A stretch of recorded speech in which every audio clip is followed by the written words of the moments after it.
Slavery is back.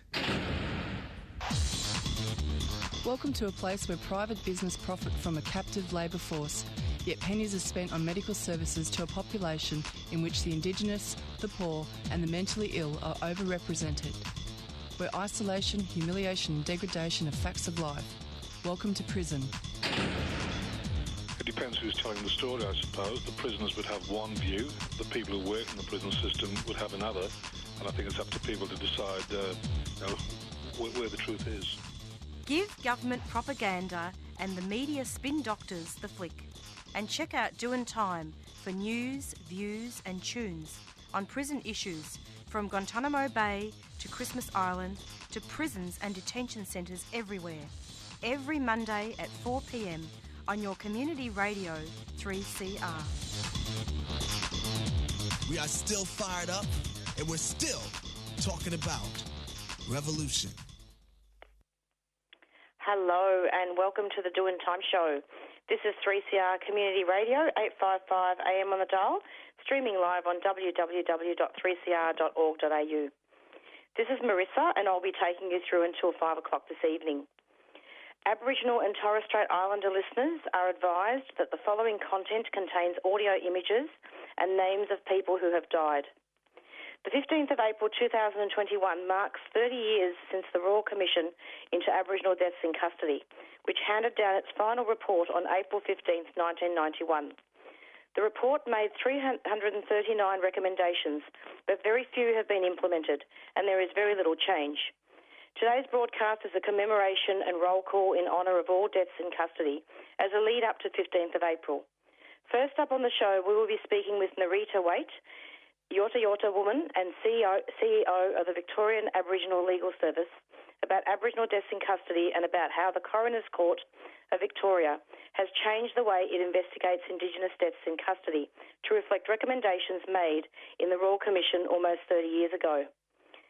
Aboriginal legal services say they don't have enough funding to meet the court's new commitments. And of course, we'll speak with Nerita also about deaths in custody in general.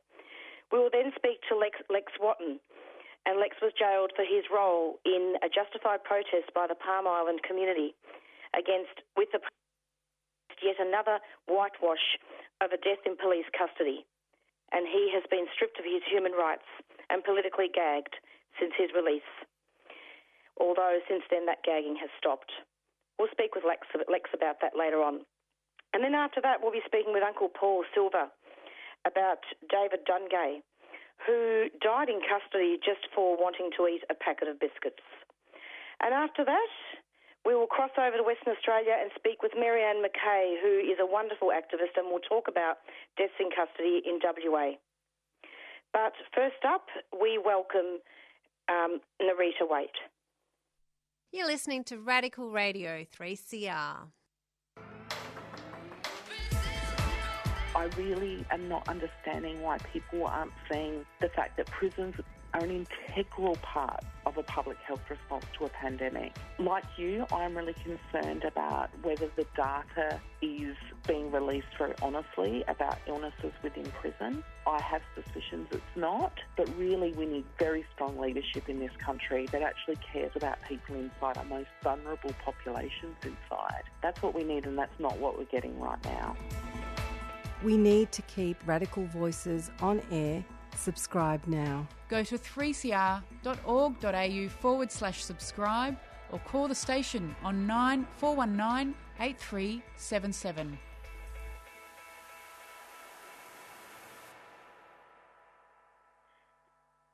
And you're back with the Doin' Time show. And first up on the show, we'd like to welcome Nerita. How are you, Nerita?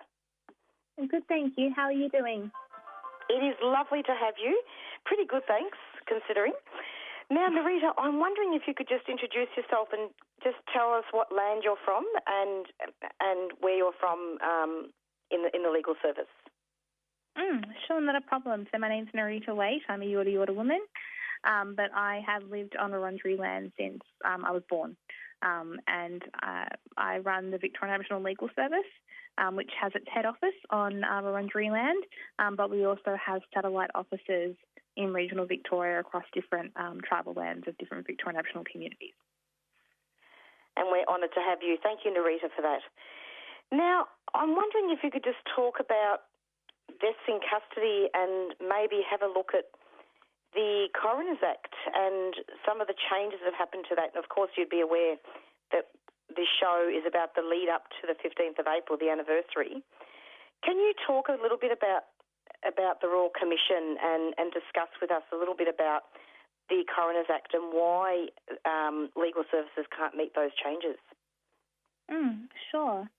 So in terms of the Royal Commission into Aboriginal Deaths in Custody, commonly referred to as RICADIC, that was established in 1987 and examined the cases of 88 men and 11 women who died in custody between January 1980 and May 1989, and the youngest being sadly aged 14. It found the causes of death were extremely varied, but that their Aboriginality played a significant and, in most cases, dominant role in their being in custody and dying in custody. And one significant factor contributing to that representation was found to be social, economic and cultural inequality, which would surprise nobody who is familiar with the story. So the Commission delivered an interim report in around December 1988, so about a year after I was born, then a final report on the April 15th, 1991. It made 339 recommendations for state and federal authorities, and some of those recommendations included things like abolishing the offence of public drunkenness, which is actually happening in Victoria 30-odd years later, ensuring the principle of self-determination is implied in any policy or program, giving Aboriginal media organisations adequate funding, encouraging police to give youth cautions rather than proceeding by arrest, summons or court attendance notice, which sadly we still see happen day in, day out, hour by hour here at VALS. The police to take steps to eliminate the use of racist or offensive language or the use of racist or derogatory comments in logbooks and other documents. Sadly, again, we see this very commonly, and we, our community, are confronted with systemic racism from corrective authorities such as Victoria Police, each and every circumstance. Sometimes that can be them just trying to seek help for a family violence situation and being turned back. Sometimes it can be them trying to seek help for being a victim of crime, but being refused and instead being classed as the perpetrator. Those things are everyday situations for our community members. And there was also an urgent need for government and other organisations to discuss strategies to reduce the rate at which our kids are involved in the criminal justice system, and we haven't seen that. Sadly, of those 339 recommendations, the vast majority remain unimplemented. That means that those recommendations are just sat there on the table theoretically and not moved. And what we are now seeing is that our people are actually more incarcerated now than ever before. And those cycles of incarceration mean not only are they locked in prisons, like the name of your show, but they also are excluded from community, culture, kin, from the ability to be housed, to have education, access to employment, to progress in life, which then results down to the other generations following that, because children can only be what they see, and unfortunately all our kids see is systemic racism and overrepresentation in prison, which isn't a rosy outlook at all. Absolutely. And this is why, I mean, none of the recommendations have been implemented. No, and it has to bring to mind that why aren't they moving on these? Why are reports such as Ricky Dick or after that, Pathways to Justice, just sitting there and not being implemented? Is it a result of incompetence? Is it apathy? Is it racism? Is it all three? That's a question that I can't answer, only they can, but unfortunately it's coming at the cost of Aboriginal lives, but also generations of our culture and community. Absolutely. And in fact, look, thank you so much for explaining that to listeners. And I think one of the interesting points here is that, for example, with Auntie Tanya Day, and she died in the cell. And really, this is all about police investigating police, isn't it? Correct. We've been calling for an independent body to investigate complaints against police, because when they're investigated in the interim, there is no independence, there is no transparency, there is no accountability. But time and time again, those calls remain unanswered. And we don't see a change in police culture. In fact, if I look over the last 7 years of my time here at VALS, I feel like we've had more incidences of serious police misconduct now than in my first couple of years. Absolutely. And in fact, haven't there been at least five Aboriginal people across Australia that have died since the beginning of March this year? Yes, that's correct. And those deaths are sad and haunting. And, you know, when faced with that, you just wonder, why are we not acting? Why are we not saying this is enough? Why are we continually being relegated to the deal with it later pile rather than let's act on this now? Because from my point of view, we don't have a just and democratic society until it's just and democratic for all, not just a privileged few. Exactly. So what do you think about the Coroner's Court of Victoria and how it wants to change the ways that it investigates Indigenous deaths in custody? Yeah, that's correct. So it's got a new protocol for coronial investigations into Indigenous death in custody, which was released on the 22nd of September 2020. And features of that direction included that the state coroner or a delegated coroner will always attend the scene of a death in custody of an Indigenous person, that within 40 hours of that death they'll contact our service to facilitate legal advice for senior next of kin on their rights in relation to the coronial process. The directions hearing will be convened within 28 days of the death to confirm the coroner's investigator and due date for coronial brief and potential scope of inquiry, as well as a number of other things such as, more importantly, a cultural brief to be prepared for the investigating coroner, which is a great progress step forward. And that hearings will be convened in a culturally appropriate manner with acknowledgement of country, smoking ceremonies, in-court display, and use of culturally significant items and appropriate warnings when names of deceased persons are used. So a lot of those features are fantastic, but one that causes us the most difficulty is that the court now contacts us within 48 hours of that death to facilitate legal advice for senior next of kin, and then you, of course, have to prepare for directions hearing within 28 days. That's a lot of resource-intensive work because we're not always just talking about a person who has died in a prison. It could be a police cell, it could be in the custody of an ambulance, it could be in the custody of any corrective authority or state authority, but sometimes we also, not sometimes, sadly, increasingly we're seeing a number of Aboriginal deaths via suicide that are going through that coroner's process. So it's very resource intensive. We weren't provided any additional funding to do this role. That means that in order to do it, we have to not do tenancy matters or employment law matters or discrimination matters, which are also important to those clients who are affected, in order to prioritise these very, very important matters about making sure that there is a possibility of our people having some kind of system reform to protect further generations from the same harm. It is interesting what you're saying, because what it sounds like to me is that governments are not getting with the programs. Basically, it's really fantastic to have these changes, isn't it? But what about the funding? Definitely. Yeah. Yeah, but in order to fully enact these changes, you need to be able to refer these families to an Aboriginal Legal Service that is fully funded and resourced to do that work, which we are not.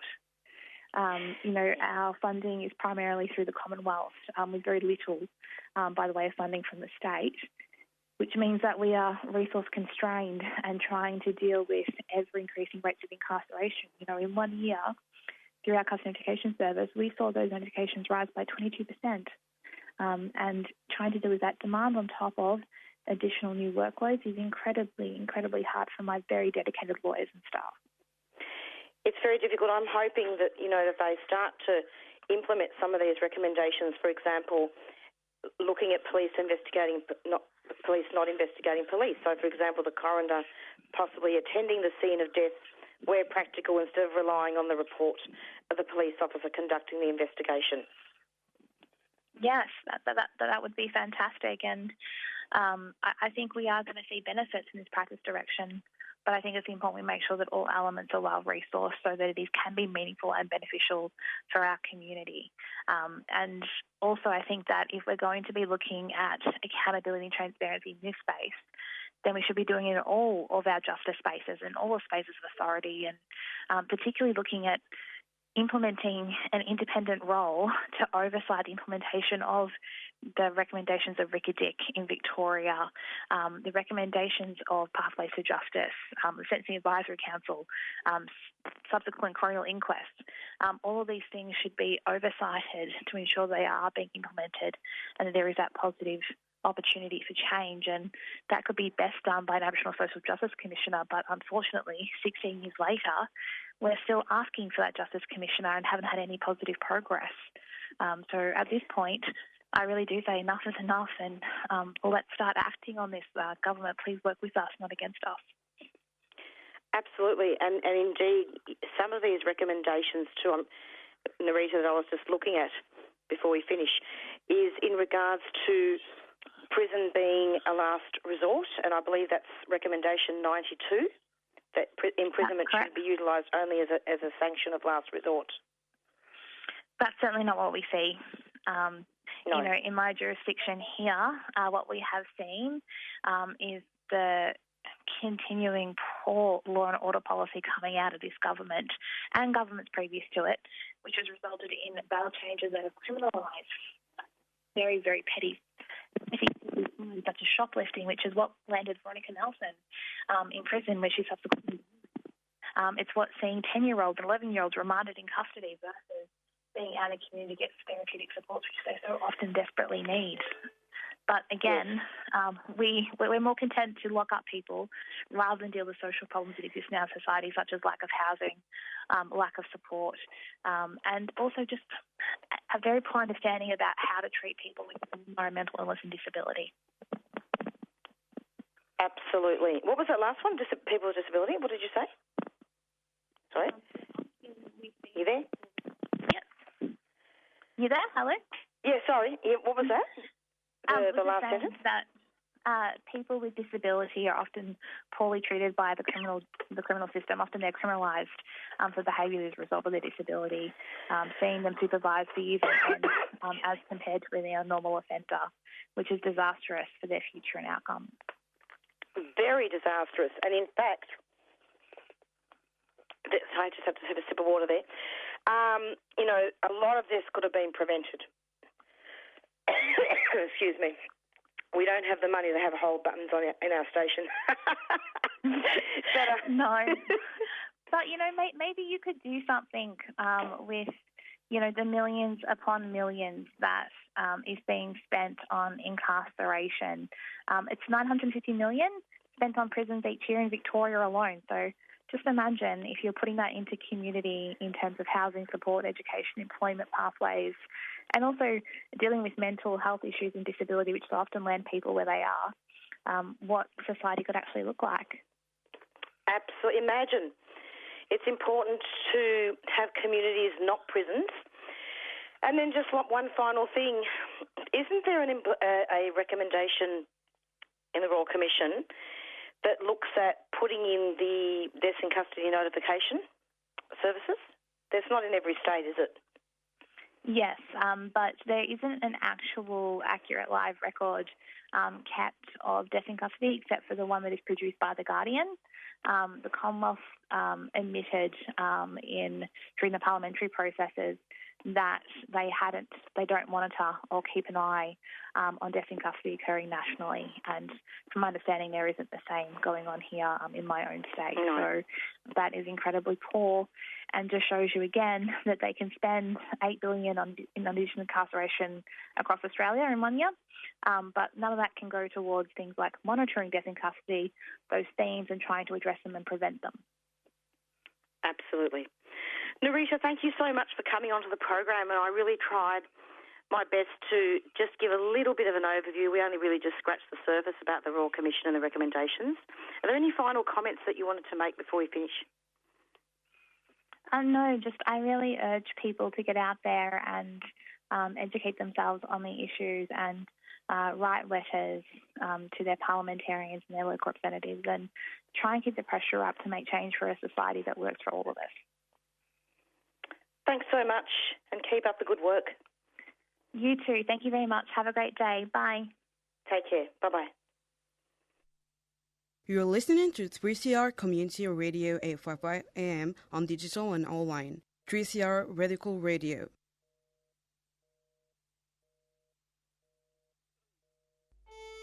More than 70 innocent refugees are still being indefinitely detained in detention centres and secure hotels around Australia.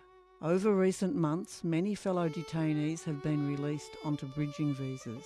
Those remaining are desperate to know why they are still held. It is indefinite, it is cruel, and it is unlawful. Every day a group of supporters protest this brutality outside the Park Hotel at 701 Swanston Street, Melbourne, where 11 men remain trapped and whose hopes are fading and whose mental health is declining. The aim of the protests is to raise awareness of the situation for the general public, but also to show support and solidarity to the men inside. It is also for the approximately 200 refugees still held offshore. Please come along any weeknight at 6 p.m. or weekend at 3 p.m. And you're back with the Doing Time show, and we're now speaking with Lex Wotton from Palm Island, and I'm hoping I'd like to welcome Lex to the program and talk about the Royal Commission into Aboriginal Deaths in Custody as a lead-up to the 15th of April anniversary when the report was handed down. Hello, Lex. Welcome to the program. Yes, hello, Marisa. It's great to have you. We're still here, yeah. Isn't it? Yeah. So, Lex, what do you think about all this? Another year has gone by, and what change has there been much change, do you think, in regards to the recommendations?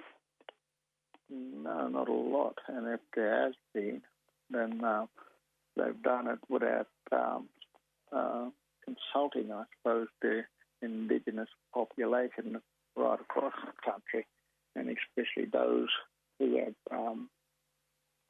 suffered through, events surrounding deaths in custody. So, yeah, not a lot has changed. I think there needs to be a review into what has been implemented and what hasn't, and go from there. Absolutely. And in fact, I'm not sure of what the customs are in regards to. Are we able to mention the name, the man that died in custody on Palm Island, or not? No. No. So the man who died on Palm Island, that was, I'd say around 2004? Yes. Yeah, and that was, I'm sure it's like it was yesterday, isn't it, for you? Oh, no, I sort of, I moved on, you know what I mean?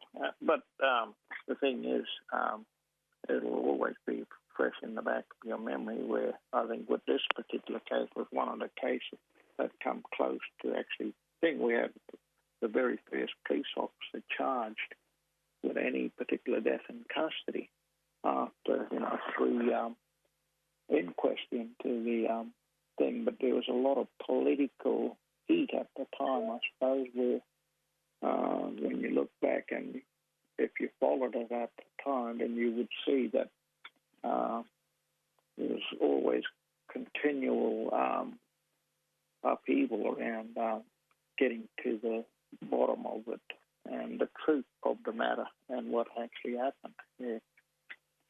Exactly. And in fact, generally speaking, Lex, isn't it true that really there's a lot that needs to be changed? In particular, if we look at Veronica Baxter, for example, in New South Wales, that she was a transgender woman, and they needed to have taken out the hanging points in the prison where she died. She actually hung herself on a bed sheet. Mm. Well, I suppose with that particular thing, that's why they had a Royal Commission to Aboriginal Deaths in Custody, and that's why they had these recommendations, what you said, these hanging points and stuff like that. So, did they have cameras in there, and was there 24-hour monitoring, stuff like that? Mm-hmm. So, and then even when you first go into custody and what support is given, by way of your mental health condition to check your mental health status and stuff like that, and, first person that should be there is a doctor to assess and people in those specific fields to because I actually experienced that after being arrested for the matter here on Parliament when taken into custody, and twice in council I was had doctors see me to check to see if for my welfare and stuff like that, in the sense of mentally and stuff like that. But what I could see at that particular time, they didn't want me to have any bruises beforehand, so that I could come back and say, well, if it happened, you know what I mean? And, so basically you're saying, which is true, the way you were arrested was callous and inhuman, and your family was affected as well. Oh, yeah, that's a whole not new, but bigger thing again, you know what I mean? And that's why we actually had a suit against the state on why and how I was arrested and how they reacted to the incident here on Palms, and they were over the top where, they knew a lot of things, and then they still continue to set it's more or less, what is it? You wanted to direct the attention towards something else and not the real matter at the time. So, yeah. Exactly. Lex, to be honest, I just wanted to hear your voice, and I wanted you to be involved in the show because I think that, you were basically stripped of your human rights, and you're a courageous fighter, and I'm really happy to have you on the show. I've got 4 interviews today, so it's going to be a bit difficult to chat for too much longer, but I'd really like to have you back in a couple of weeks, if that's okay, Lex, at some stage.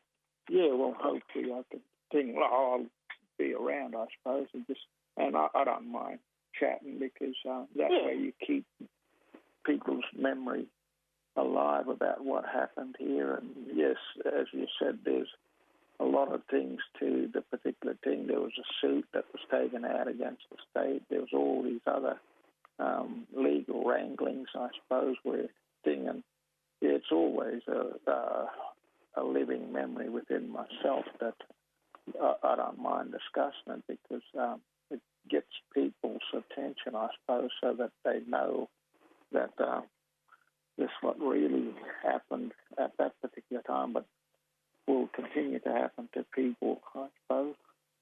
Yeah. That's right, because at the end of the day, Chris Hurley was promoted and compensated, and you were imprisoned for doing the right thing. Yeah, that's true. That's very true. It's police investigating police, yet again. Yeah, scapegoating from the real issue, and I was only reading maybe 2 weeks ago, some academic was talking about the failures within the Royal Commission into Aboriginal Deaths in Custody and all of those recommendations. And like I say, and this is a non-Indigenous bloke, so he probably caught the attention, but what more do we need to do to make changes? I don't know.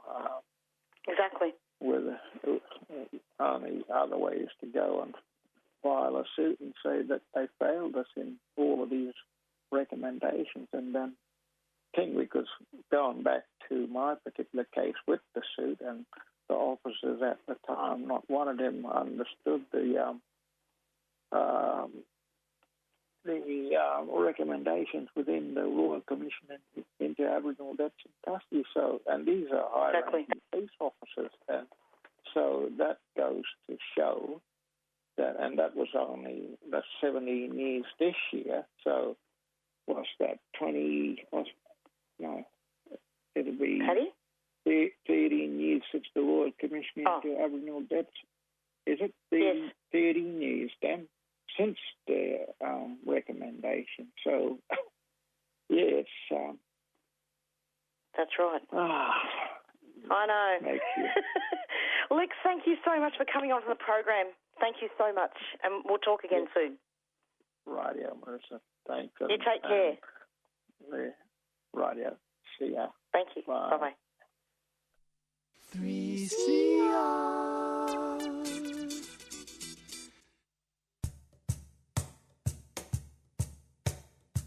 There are many ways that you can keep up to date with 3CR news, events and programs.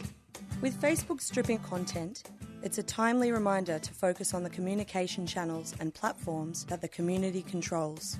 The 3CR website is a great spot to catch all your shows via audio on demand or scroll through our range of podcasts. It's also where you can sign up to our monthly newsletter, buy yourself a new t-shirt or check out archival audio from past broadcasts. Of course, we're also on Twitter at 3CR and Instagram at 3CR Melbourne. But don't forget our mighty AM band. Catch us anytime on 855 AM. Keep in touch. 3cr.org.au.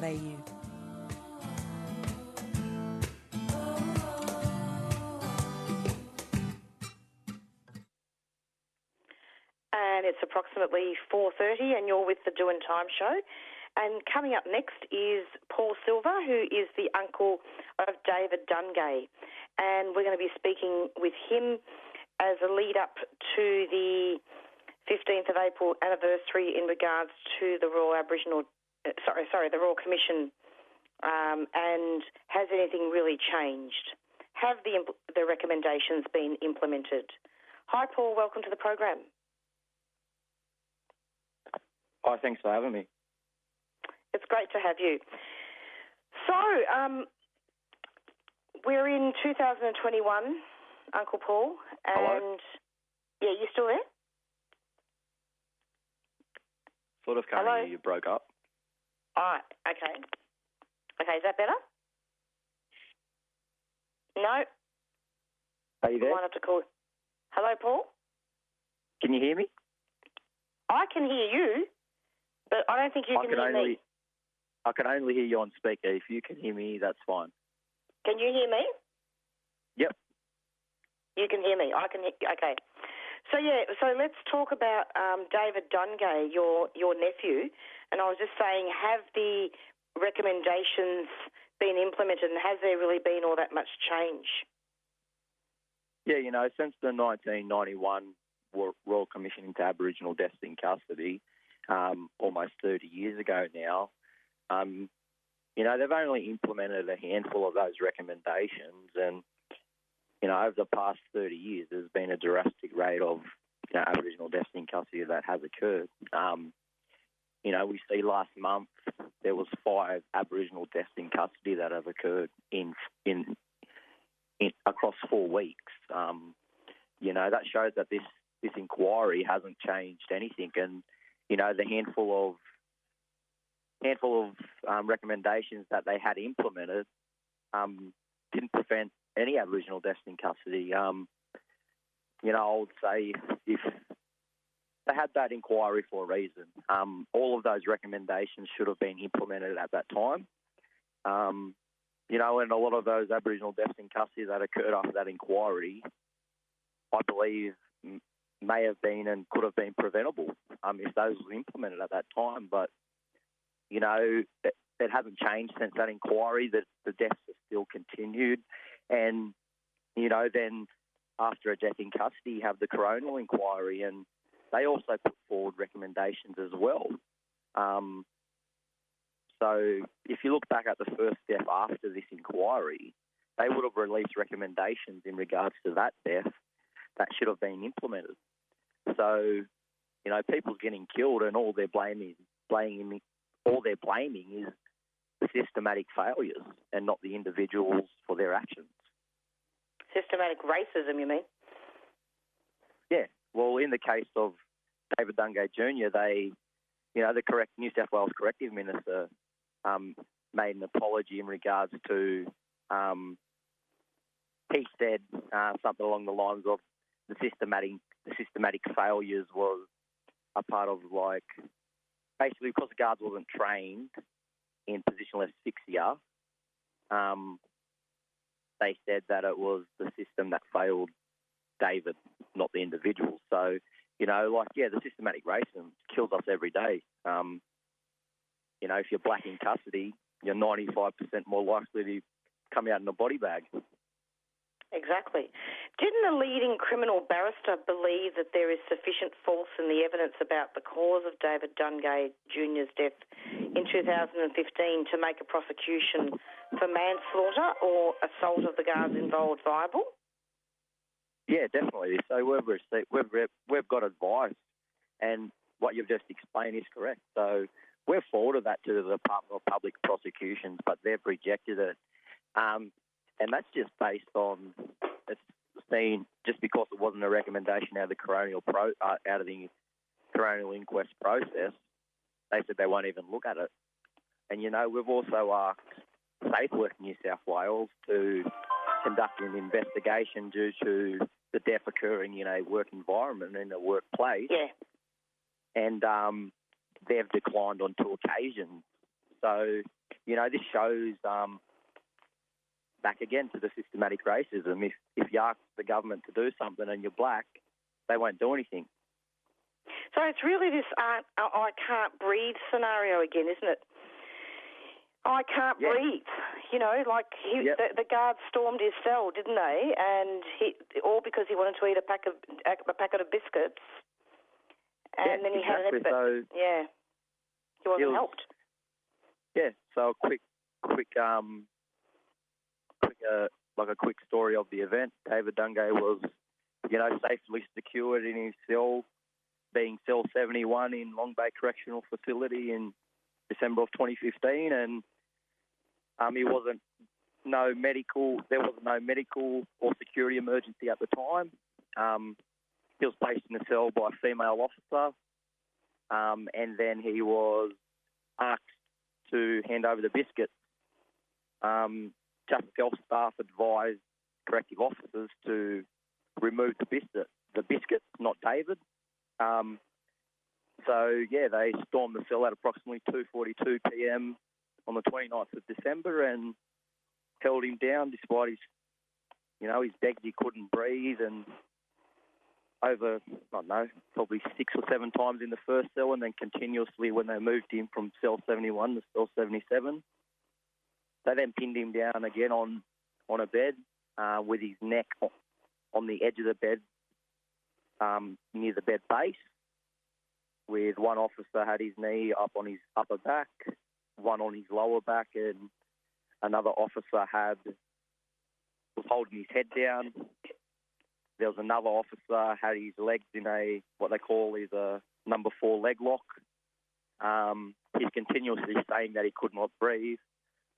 A nurse then injects him with 10 milligrams of midazolam, and with less than a minute, he takes his last breath. And, there's been non-publication orders on the film, but I will say the guards was actually stunned when he took his last breath. They said, "Oh, fuck, he's gone." So, the response from them was appalling. Absolutely.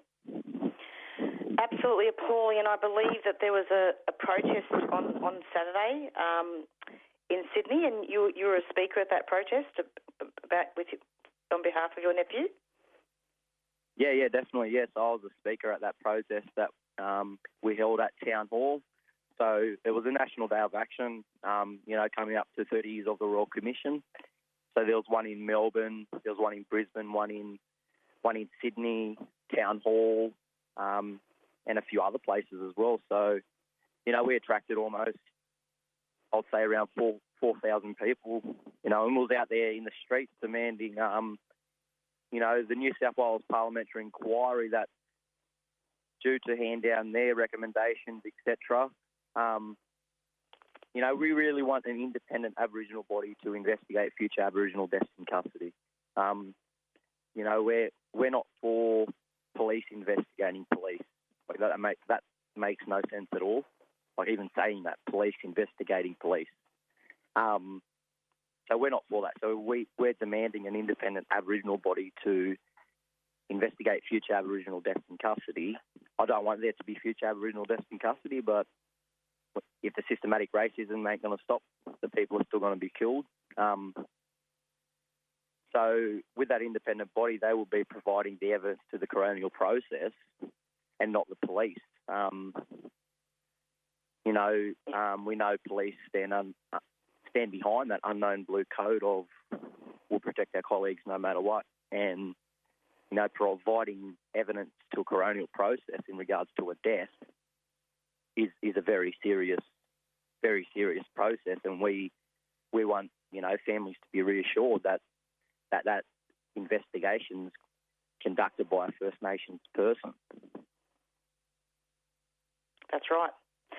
And, it's quite harrowing footage. It's pretty horrible. It's only been partially released to the public, hasn't it? And I imagine it would have been awful at that inquest, particularly for his mother. And also, exactly. David Dungay also had not only diabetes but also mental health problems as well. Yeah, exactly. He had mental health issues and, he was a diabetic as well at the time. And, the coronial findings was, pre-existing medical conditions and use of force was a contributing factor. Well, so to speak, me and you've got pre-existing medical conditions, but if 6 blokes jump on us, we're 95% more likely to die. Exactly. So you take the use of force away, I wouldn't be speaking at this interview. My uncle would be still alive, but that's clearly labelled on the findings. If they'd given him the biscuits, he'd still be alive if they'd let him eat the biscuits. Exactly, I've been in similar situations. Being in juvenile detention. And say if they was concerned for his welfare, which they say they was, let him eat the biscuits and, sorry for language, how is a packet of biscuits, eating a packet of biscuits, going to kill someone? Are you seriously, you've got to be in the head. You've got to,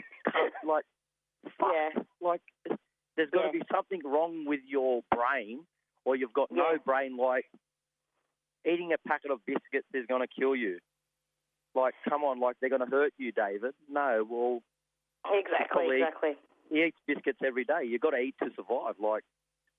That's exactly right. Paul, it's been really great having you, honestly, and I'm hoping I can have you back very soon because I'm going to be doing a commemoration on Uncle Ray Jackson. Would you be interested in being part of that show?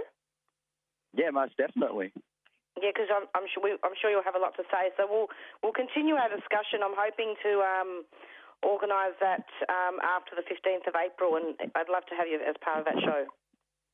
Yeah, most definitely. And just one more thing, to any of the listeners out there, if you've got a loved one or a friend or someone in custody, just from personal experience, let them know that you love them and you'll always care for them no matter what, because an Aboriginal death in custody could occur at any time, at any facility, just based on the colour of your skin.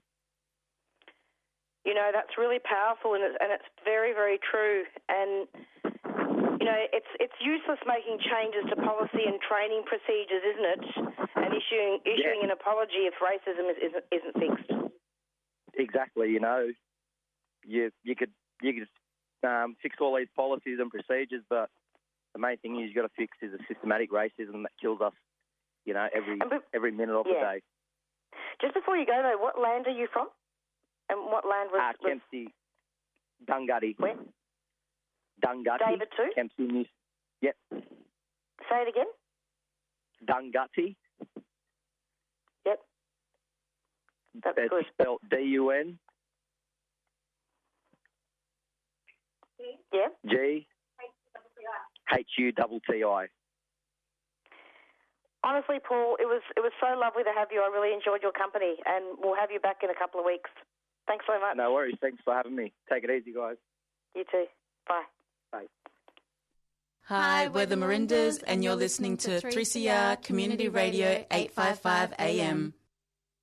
What we're dealing with here is a total lack of respect for the law.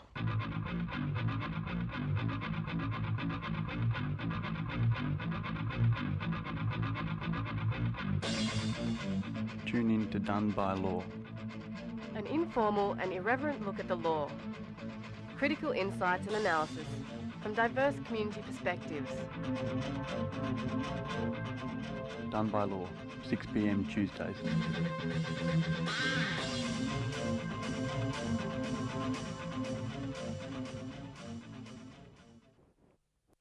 And you're back with the Doing Time show, and it's now crossing over to Western Australia. We've had a marathon day today full of yarns, and now we're going to be speaking with the wonderful Marianne Mackay. Hello, Marianne. Hey, guys. How you going? Good to have you. Now, we've been talking all through the show, and I'm sure you've got your stuff to add as well about the Royal Commission into Aboriginal Deaths in Custody and the lead up to the 15th of April when the report was handed down. What comments would you like to make about the Royal Commission, in particular about Ms Dhu?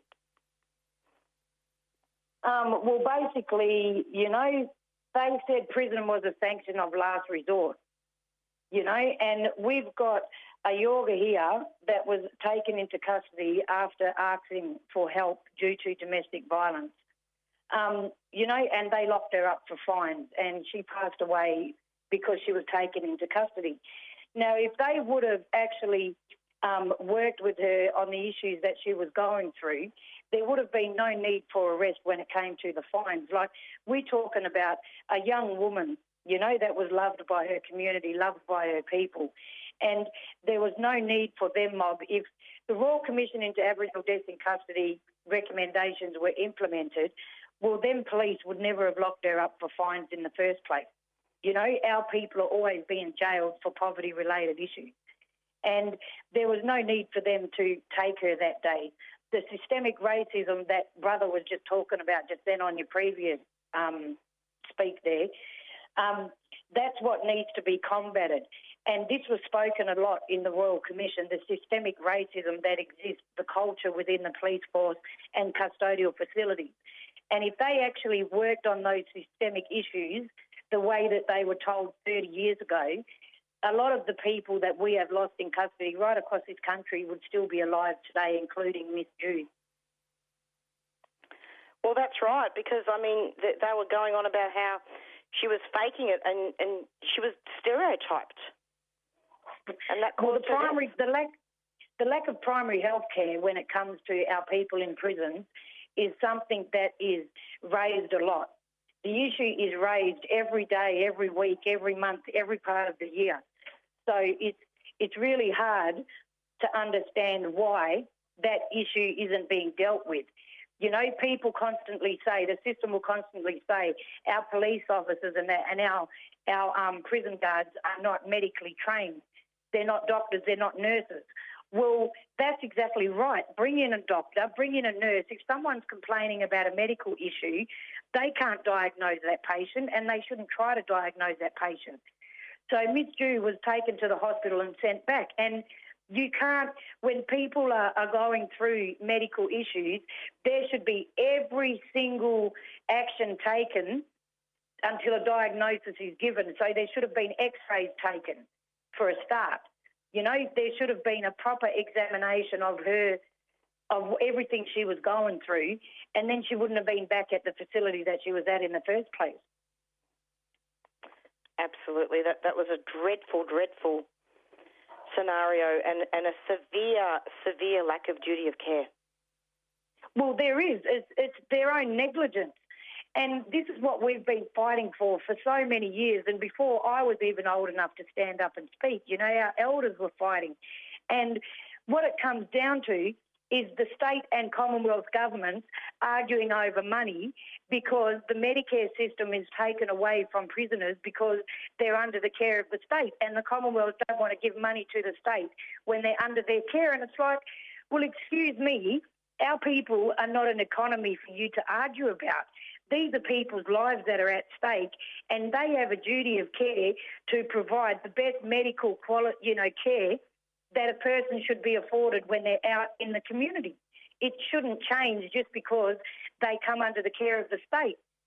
So the federal health legislation needs to be changed. Section 19 needs to be changed so that the Medicare system can become available to prisoners, regardless of them being under the care of the state, so that our Aboriginal medical services our AMSs and all the other services that provide, you know, mental health care and everything else that comes with that, NDIS, everything, so that our people can service our people.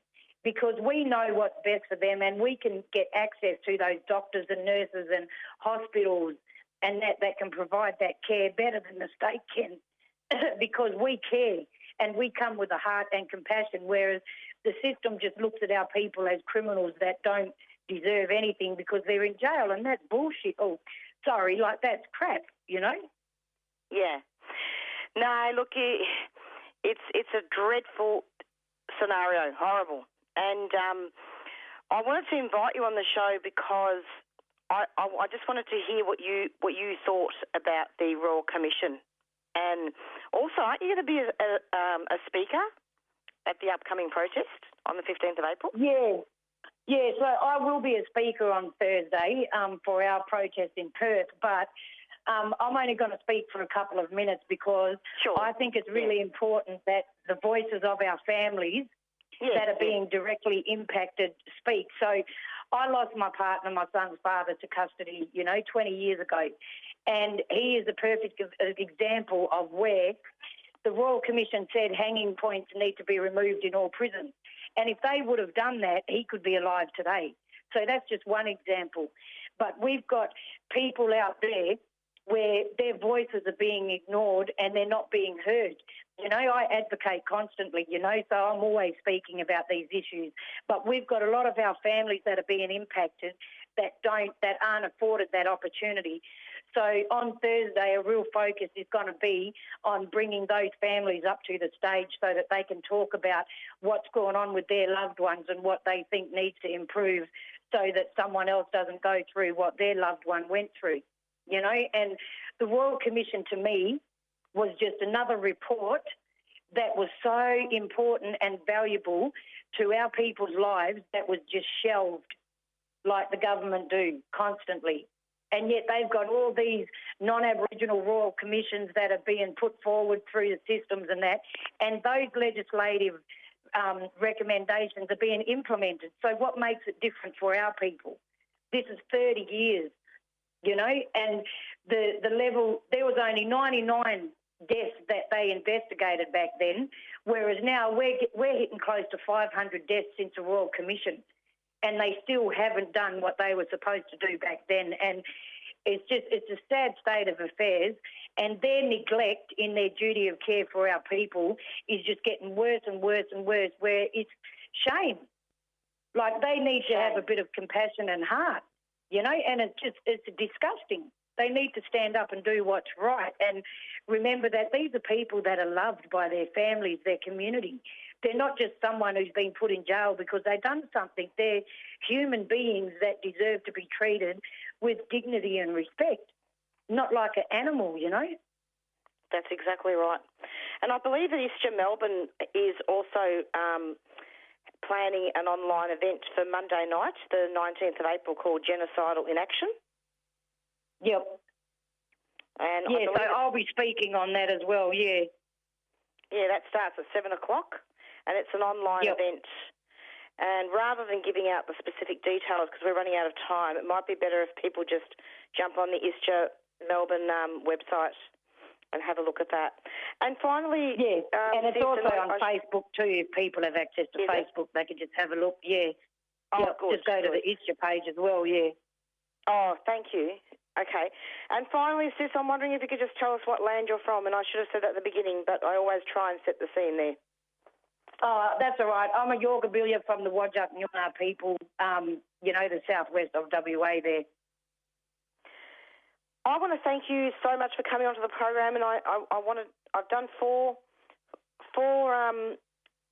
it's all Aboriginal led today, 4 people, and to me that's really important for people that are Aboriginal to be speaking about deaths in custody. No, that's right, Sis. And just before you go, I just, when it comes to David Dungay, rest in peace, the Australian government should be following the American mob and what they've done with the Derek Chauvin trial for George Floyd, because it's the exact same circumstances and there was no legal jurisdiction for them to use the force that they used. So we should be seeing these police officers and these custodial guards being charged with the same crimes that they're investigating over there. They need to take a lead on that and remember that people deserve justice, not ignorance. I'm so glad you mentioned George Floyd, because that is definitely connected. Well, that's right, and I've been watching the trial. We're up to day 23 tomorrow, I think, because they're a day behind. So day 23 starts tomorrow, and I've been watching the whole trial, and it just reminds me of what our people go through here. And it's upsetting that we don't get afforded that same opportunity to have criminal prosecutions put forward like they're doing over there.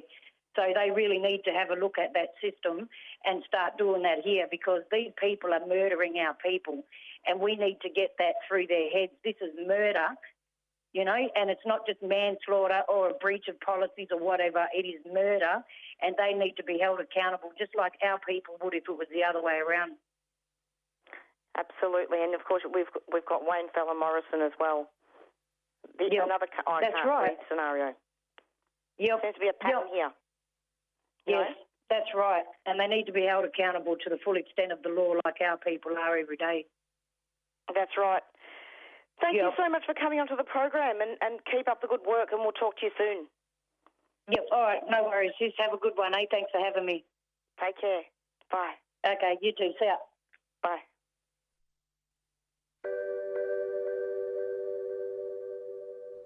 So it's up to us, the people. We need a treaty in this country. We need the end to the war in this country. And the only way we can do that is through a peace treaty. Not the one you see in Victoria, not the one you see in Queensland, not the one you see in the Northern Territory, because they talk treaty and still lock our people up. They still kill our people. They still desecrate our land and our water. A treaty means peace. A treaty means equality. And a treaty means justice. Thank you.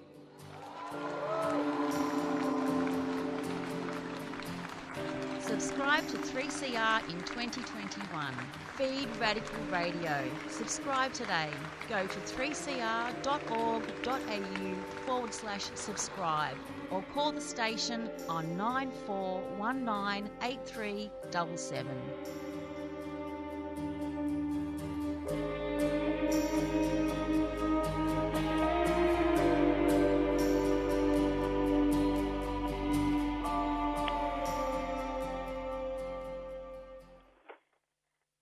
Goodbye from Marisa from the Doing Time Show, and we're going out now with Black Fella, White Fella. See you next week, 4 till 5 on a Monday. Bye.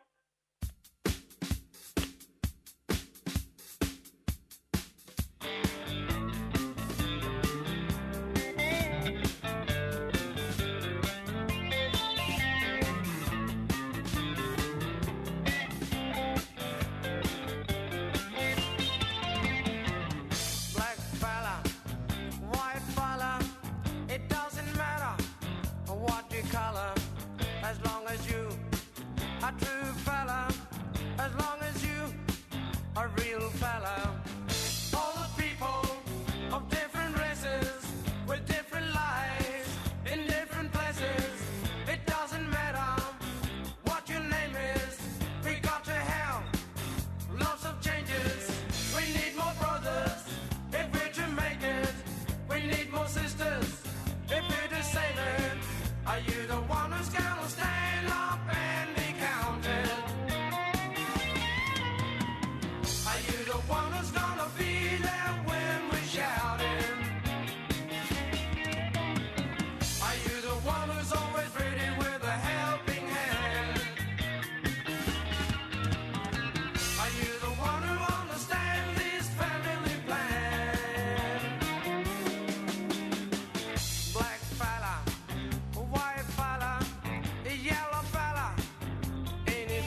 You've been listening to a 3CR podcast produced in the studios of independent community radio station 3CR in Melbourne, Australia.